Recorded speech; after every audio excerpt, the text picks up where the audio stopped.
Rookie of the season. Yeah, rookie of the season. My bad. Rookie of the season as well. And again, this is not going to be an easy matchup, right? He's going to be, let's begin with the drafting phase because he's going up against a rookie of the season in his own right in Chibi as well. So it's going to be tough. Looks like we got some Homeboys fans up in the crowd here. Very happy to see them, and especially for everybody else. If you are considering coming over to the MPL, buy some tickets and join us here at Quill City Mall. And if you're just like our fan here for the Homeboys, bring your parents. Oh yeah, and on top of it all, just give you guys a little bit of an indicator as well, there are also meet and greet sessions with the teams, and potentially you can also get yourself some team merchandise from themselves when they play on stage. Or, I don't know, maybe you get lucky, you actually get a couple of autographs from the players themselves. So that's going to be a very, very fun time for you guys if you guys come over. But as of now, serious talk. Game number 3, what adaptations? Red Esports going for blue side. 1-1 Eve banned off. Faramis and Fanny also banned off. Very similar to game number 2. Okay. Yeah, it is very similar to game. Well, I would say it's a lot more similar to game number 1 here. I think Red Esports banning out the Wan is a little bit strange, a little bit odd, because I would have expected Mal to easily be like, oh, Wan's open, I'll take it, no problem, bro. right? First pick carry. That's gonna be the good way to go for Red Esports again, man. That's the thing. I feel like Mal is not going to change. Is not really going to change. I cannot deny that he is good on this hero, and if he wants the damage to come out, carry is absolutely a powerhouse when it comes to damage. But if we look back at the Homeboys, right, are they going to say, is it worth banning out? I personally don't think so. And I think here is where the adaptations start to come in. Well, seems like the Homeboys, they are going to ban off the Cho as a respect ban to Ren QT, and it makes sense, right? Considering how annoying he was in the previous game, and that clutch he could know was something that just completely threw Homeboys off guard. And right now, I feels like Red Esports in a situation where they can actually bargain for the Julian again for Zayed if they decide to go for it. Do they really want to, though? Let's see whether Julian... Yep, it looks like that's going to be their top priority here. 3 picks, 1 ban so far with a 33% win rate. Well, it's not going to be the best stats, but we'll see by the end of the season whether that's going to still stick around. Homeboys, however, I'm trying to figure out, because Homeboys lost that matchup. So now they decided to stick on towards the red side, which would indicate that they have an idea of what they want to do for this game. Is it going to be an early assassin jungler coming out for the side of Homeboys, or are they going to lock in something early for Adip as well? Yep, there we go. Beatrix comfort pick. Immediately we're seeing the Akai again coming out of Chibi. This is kind of interesting for me. I was expecting them to actually pick up the Natalia and just let go of the Akai again. Considering how game 2 went, even though it wasn't super bad, it was still very difficult for Chibi to actually play the game. So I'm really surprised they're still sticking with it. Maybe in a sense where they want to flex it as a roaming role instead. But Red Esports, why fix what is not broken in this case? Just pick up the Diggy once again. It's not that bad of a matchup for Red Esports. Well, we'll see, because I mean, it's going to be Beatrix into the carry matchup, and I think that's not exactly the most fun in the world, but then again, it is Mal, and he knows these matchups pretty well. We've seen him beat Beatrix in lane with a carry before. Oh, yeah. Whether or not he's going to be able to do it again, especially against a solid laner like Anip, is going to be a different story, but denial picks coming out for the side of Red Esports. You show Beatrix, no problem. We're going to be locking in Masha and as well as Lilia. Good luck. Figure out how to fix your comp. And Homeboy's reply was Sicilian. That's going to be a deny picks. I did not expect this, but this is something that Homeboys are very comfortable, as shown in game number 2. But knowing Vince, he does have a wide hero pool as well. And considering how game 1 went, right? Remember how second phase they were banning off Sicilian? No, that was Suhasi's fault. They actually banned it off. So this is something that I think it's not out of the comforts of Vince, so it's not that shabby when it comes to mobility and kiting.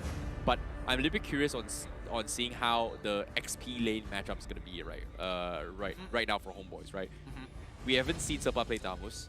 He can play the Esmeralda, but at the same time, against a Masha, is he able to do the same impact on what Red QT is going to be bringing to the table compared to game number 2? Well, personally, I think there should be an argument for Sabat to actually play Paquito this time round because you kind of need that impact and a little bit of CC. Esmeralda would have been nice, but when you're up against a Masha, eventually you're going to get outscaled. And Masha and Esmeralda don't really go anywhere, but at the end of the day, it's going to be who can actually get the results, and Masha is a lot better at doing that compared to an Esmeralda. Homeboys, on the other hand, they ban out the counter picks, they make sure that they don't have that Diggy, but more importantly, they also are limiting down on the marksman pool. Yeah, Popo and Koopa is still available from the side of Red Esports. At the same time, I like the idea that they're actually testing out Miro's his hero pool, right? We've seen him play Enchanter-style tanks for a number of reasons. So if this progresses on, we might see a trend where whenever they play against Red Esports, they are going to ban all these Enchanter tanks rather than this aggressive tanks where you have this Grok or even a Franco in the front lines instead as a repeating trend to deal with Red Esports. Speaking of repeating trend here, we're seeing the Esmeralda getting banned out as well as the Selena. They just want to deny magic damage, waste the stun, scaling heroes as well. Homeboys now with the first pick in the second phase. What are they missing? So far, I'm pretty sure Chibi is most likely going to play the Akai again, but they can hold it up as a flex. So they can show the EXP lane first, knowing that it's going up against Masha potentially. I think that Natalia this game isn't too bad for Homeboys. You're not wrong. Yeah, against a Lilia, against Julian, these are the worst matchups for them if they get countered off by a Natalia. The question remains, do they want to go for the similar composition with the Natalia and the Beatrix, the Benedetta again? But seems like keeping it open, safe pick with the Paquito for Sabat. Yeah, I think it's good because it's a double flex this way. If GB wants to pick up the Paquito, that's totally fine, and Sabat can easily pick up the Akai. And especially up in a lane that's generally quite boring, Masha wouldn't be able to kill the Akai unless Sabat makes a significant mistake, which is highly unlikely. So now Red Esports must finish their comp before Homeboys reveal. Angela, Rafaela. For Miro maybe, I think Angela's okay to pair up with the Masha, but that's gonna be hyper carrying the Masha. But I'm a little bit curious on what Mao's gonna be playing. Is he gonna double down on that carry? Because if he picks a carry, well, we know how it all went down in game 1, especially with the Natalia pickup from Homeboy. So I don't know. Or is he gonna go for something else? It seems like it is gonna be the Franco. All right, it's not a recurring trend. He can play aggressive tank, so that's gonna be Miro bringing out the Franco. But for Mao, he's bringing in the Irritel, huh? Yup, it looks like they're picking up on what they saw during MSC. A lot of teams are actually trying this out, and again, works very similarly to a lot of these 4-item marksmen. You get 4 items, have Inspire, you absolutely shred through your enemy lines. So talking about RRQ Lemon, huh? It's not just RRQ Lemon, he's not the only person who whipped it out. But he's the flashiest one though. I would make arguments of that as well. I mean, Skylar also played a pretty good game as well. Fair enough, fair enough. Looking over at Homeboys, they see this and they're like, okay, that's a lot of scaling, that's a lot of damage. They've got some peel, they've got a number of threats, so Natalia is going to be a guarantee here. And I think this is a very good decision by Homeboys, right? Now you've got 4 squishy members on the side of Red Esports, all susceptible to falling victim to Natalia. If Expedia can do his job well, Homeboys will have a significant lead by the mid-game. Yeah, this Natalia is going to completely shred everyone from Red Esports. The only one that can actually stop him is pretty much Franco. Julian, arguably as well, is going to force him to use like, what, a 6-7 second cooldown to actually catch him. So I like the idea coming from Homeboys, but hopefully Red Esports is going to be able to overcome this odds, because this is a draft that they pick, and hopefully it is going to allow them to win game number 3. All right, let's have it here as we're looking into the the third match of this best of 3. Zai once again going up against Chibi. The score is 1-1. This matchup is all going to boil down to whether it's going to be Expedia or Miral to make it through the day. That early to mid game is all Expedia unless Miral can slow things down. Well, ladies and gentlemen, this is going to be the decider match for Red Esports and Homeboys. Who is going to be the ones that come up on top? And as of yet, you can see Expedia is already starting his work on that Natalia. It's the annoying Natalia he is. I mean, as annoying as Natalia is, I'm surprised that Franco is on the top side of the map, right? You would have imagined that he probably would have wanted to go for a bit of a trade, like, hey, Natalia, come, attack me. I don't care, because as long as I get this hook on towards the right targets, it does not matter. He is going to just babysit this Irithel for as long as possible. Natalia spots Miro, and it really doesn't matter. Oh, this is not a good trade. This is not a good trade at all. Yeah. Miro loses a little bit of health, and Expedia can keep abusing him, but it's good to know that he's just babysitting here. Potential punish almost gets the kill, but oh, can he? I think he can. You don't want to go for it right at the very end. That is very lucky because Miro should have died, but he hit level 2 all of a sudden. Yeah, that was so close coming in from him. But Expedia doing a fantastic job just zoning mob. And you can see the confidence coming from HOMEBOIS to tackle this as well. Look at this, Zayed. He's going to get caught out with heavy speed. Expedia is there. The hook comes in to hit Expedia. And okay, that was a save from Miro. The timing of that couldn't have been worse, and Expedia is probably like, man, that's a little unfortunate, but at least as a support, it doesn't feel too bad dying this early, but Chibi gets pulled back! It's gonna be Zion who finds the initiation, and Miro who refuses to miss his hook. Now in some trouble, the enhanced chains knocks him up from under the tower, and this early game is now non-existent for HOMEBOIS. Oh, the confidence coming from Red Esports. That was a sick play from Miro. That completely turned the tides for Red Esports to completely get more. And another hook from Miro. What am I watching? What happened? Where is this Miro from for the first 2 games? Oh boy, this Franco is starting to look mighty fine here for Red Esports. Just keep up the accuracy. Right now he's basically 4 for 4 on each of his hooks. He hasn't missed one just yet.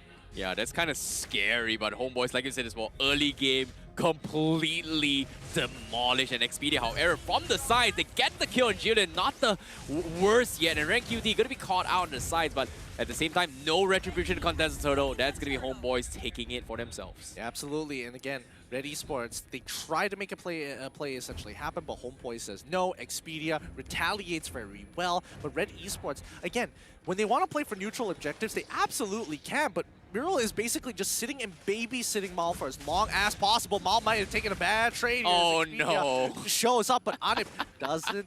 Anip does get a bit of a snipe here, but Expedia ends up with the gold crab buff. Yeah, that you hate to see it. You saw how Mal was just standing on the side, just looting as much as he can, and just couldn't do anything about it. And Expedia swipes it out from right under the nose, and yeah, the smoke screen just does nothing. Miro. No, he's just checking. He's just checking. He sees the waves and he's just guessing. Okay. Finally, he misses that one, but it's against a blind target. So, right. Again, you can't really blame him for missing that one. Yeah, that was a difficult one indeed. But you can see Miro's positioning is to make sure that his jungle doesn't get invaded. So that's a little bit of a different approach, and it's working out. However, Ash gets a nice catch with Zayed. They are going to be able to get a kill on Expedia. Very good responses coming in from Zayed as jungler. He responds super quickly as well. But now, Anip, now in some trouble. Enhanced chains forcing out the flicker coming in from Miro to help secure this kill. They get locked into the corner. Zayed, is he the one getting hit by the tower? I think so, yup. And that is going to be a double kill coming out for the side of HOMEBOIS, but it's not over yet. Sabat has rotated to halfway across the map to turn things around, but Ash, he's on the run. Can he survive here? Expedia tries to chase him down, but cannot clip him with the edge of the smoke screen. Oh, that was so close indeed, but HOMEBOIS, you know, that was a good response from Chibi, right? At least this time, Chibi is able to play the game as contrast to having a time journey just completely offsetting the heavy speed every single time. And this time, they're retaliating pretty well compared to game number 2. And you can see that the early aggression has started to shift to and fro between both Red Esports as well as HOMEBOIS. And it's all about execution and pickoffs. And bottom side, HOMEBOIS focusing on the turtle, giving the top lane away instead. Huh. Would he die there? Would he die if they committed to it? I don't think they would have died because Mal doesn't have the sprint this time round. And even if Miro was able to get the ult, I'm not sure. Well, it depends on whether somebody... Oh, that's why. He doesn't have any sustain. He decided to go for the Hunter Strike first, so he's all damage, all power in those fists. Yeah, I'm a little surprised with that pickup as well. I was like, maybe mobility is going to be the key as well, especially if you want to keep some of the Expedia. And yeah, items it as well. Yeah, that's a little bit weird. I was was expecting maybe a Bloodless Axe or maybe even a War Axe, but alright, seems like mobility is going to be the way if he wants to keep up and match Expedia's movement speed when it comes to sniping, I guess. Yeah, I mean, Sabat, he's a greedy boy, and he's looking to take out these marksmen, especially Mao. He's looking for that quick one-shot with the KO strike, I'm guessing. But now with the vast majority of members of Red Esports rotating towards the bottom side of the map, does Julian find Expedia? Yes, he does, but the enhanced chains does not connect. However, Chibi does find Zayed and Ash, but gets split into two. Can't really do much about that. If the hook was a little longer, that would have hit. It was a little bit down bottom as well. It would have hit from the invisible hitbox. But at the same time, here he comes. GB doesn't have the heavy spin, and Red Esports, they have to disengage from this fight. The Sanguine Claw not going to be able to connect, but Mao getting a little bit cheeky with this play. Tries to try and chip away the tier 1 down bottom. And Red Esports, they're in a good position to respond. But I don't think HOMEBOIS wants to fight this, especially when they don't have the heavy spin. Yep. And I mean, the timing is looking good here because they've already gotten the top tier 1. And are they sending Masha up? Yeah, Masha is about to collide with that top side. Now, they need to just commit to breaking this bottom tier 1. Oh no, the Sanguine Claw pulls Ash back. It's too late, but he finds a killing spree onto Aneb, who walks, unfortunately, into the shadows. Oh man, Franco does find Chibi. He's going to lock him down. He misses a point blank hook, but I can't really blame him for that one. Expedia still looking for options. Mural should be next to fall here as Mal gets the runaround for free with a sprint. He's getting proc after proc after proc. He finds another 2-for-1 trade in favor of Red Esports. Oh, that was a big catch coming from GB to start things off. But unfortunately, to say his heavy speed was like a couple of seconds off cooldown before he actually procced it. So that was a little unfortunate. But Expedia, oh no, he was farming his way through and he's gonna die. No, he's gonna be fine. That was close. But Mao is one scary boy. That's so unlucky, but now Ashley's going to use that Black Shoe. Sabat finds the kill onto Mal. The Hunter Strike pays off as a Malefic Roar's purchase. He ends up dying as Miro finds the hook on him. Tries to tactically roll out of the way, but this means that, they force out the Flicker as well. They've gotten all the resources. That tier 2 should be coming under the control of Red Esports, but it looks like they're going to back away from this. Yes. Yeah, they have to. They have to play it safe. They need to make sure that Mao gets his economy properly. But can they even take down this tier 2? I don't think they have enough damage. Barely 1 pixel. Okay, they do have 1 HP. However, I like the HOMEBOIS decision, right? Expedia split off, immediately going for the cross-map plays to try and capitalize a little bit more objectives across the map so that Expedia gets his damage to pop off a little bit more when he gets his next items. Yep, score is 8-5 so far with HOMEBOIS. HOMEBOIS, unfortunately, at a goal deficit. Red Esports, it's very slight. It's a 1.9k as it develops into that 2k. The next turtle is about to spawn here. I think it's anybody's game so far between the two, despite Red Esports actually having more objectives. It's going to be the Lord as well, and I don't know, do they have the damage to take it down, especially with Julian as a jungler? When it comes to farming, it's a little bit iffy, but considering how Mao is just farming very efficiently, look at the gold ranking, he's got the highest damage output-wise. If Mao is helping on this Lord fight, things might be a little bit different. However, cross-map plays has been made from the side of HOMEBOIS. You can see that Expedia has reviewed his position, and Chibi getting caught out and bursted down. Heavy speed not going to be even popped off, and that's going to be Red Esports opening up the situation for that Lord fight. Oh, wait, Sabat in the mid. It's actually taking the fight, and now he's caught. No Sabat gets hit by the hook, and he's sent back to his death. Ash now 4-0-3. He is gigantic this game. Oh, that was a miscommunication coming from HOMEBOIS, giving 2 easy kills. And Expedia has no choice but to continue his pressure down bottom. And this Lord is going to be a lost fight coming from HOMEBOIS. Yep, they can't do anything as the Lord falls into the hands of Red Esports so far. It is looking like a very clean game from them. But HOMEBOIS, they can pull this back here. They just need to find the right opportunities.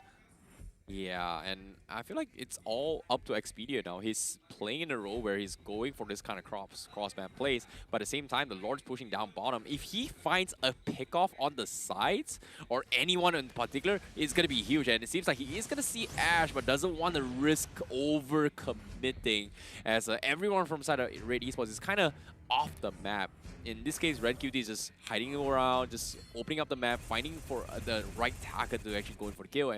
And you can see Expedia, he's opening his minds for an easy pickoff. And I'm not sure what's going on, but top side. Easy tier 2 as well. Yep, I mean, everything is going to collapse. All the outer turrets should be destroyed here. As we look at the items so far, Vince, he's almost there. He needs that Ice Queen's wand so badly to stay relevant and keep on stacking, because the late game should fall into the hands of the homeboys here. But it's tough. Now they're looking to press their advantage into the inhibitors. Bottom side is getting contested heavily as Mal is trying to get as many procs off onto the inhibitor turret as possible. Miro tries to go for a hook, but Chibi now initiates. Miro forcing the flicker away here. Gets the slow, but can they do the follow-up? Mal is too low. Segment Claw doesn't connect as the Black Shoes is already out. Enhanced chains onto Chibi, but no Folly just yet. Cannot finish this off, and even Expedia, he's giving the information. Can he find Ren? No way. No way. He jumps on it, takes the opportunity, can't do anything in the smoke screen, falls to the bloody hunt. Oh, this is, you hate to see these moments. Like, homeboys, they got Red Esports where they wanted to, but Expedia was completely zoned out by Zai in the entirety of that fight, and because of that, homeboys was somehow not able to do too much and overcommit. But despite that, a beautiful defense against the Lord push from the side of Red Esports, and coming on top of it, oh, Mao. Ooh, okay, that's some serious damage. That is a lot of damage, in fact. But speaking of which, the scaling coming in from Vince, it's starting to push through. He has out-damaged Mal so far, and Mal, unfortunately, he hasn't been getting too many kills. He's been farming really, really hard, and Red Esports, you know how they're like. When Mal is on a team, people play for Mal. Yeah, I definitely agree. And in this situation, he's been playing very, very safely.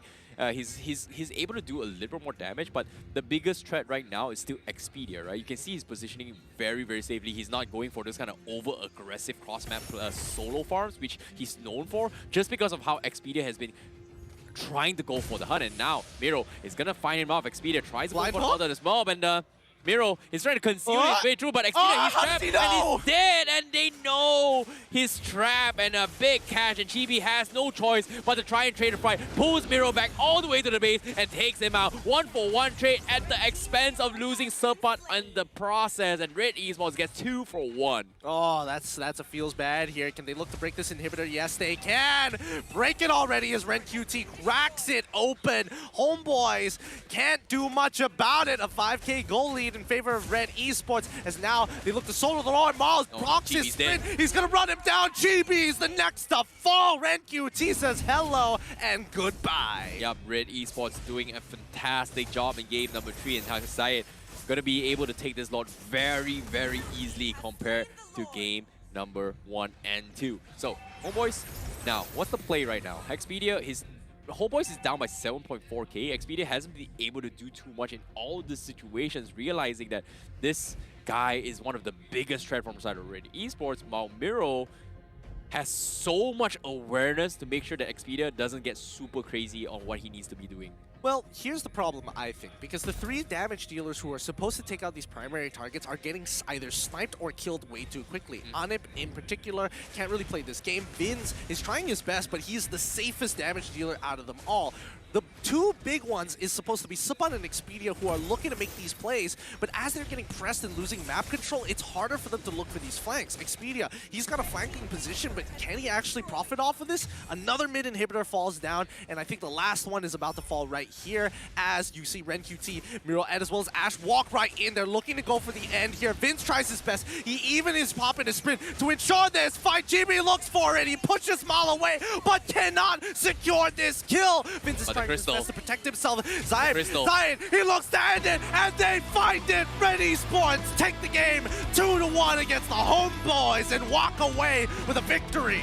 What a game coming from Red Esports. Being down 1 game, they make their debut here with Miro coming into the picture, just doing a fantastic job, getting a 2-0 comeback against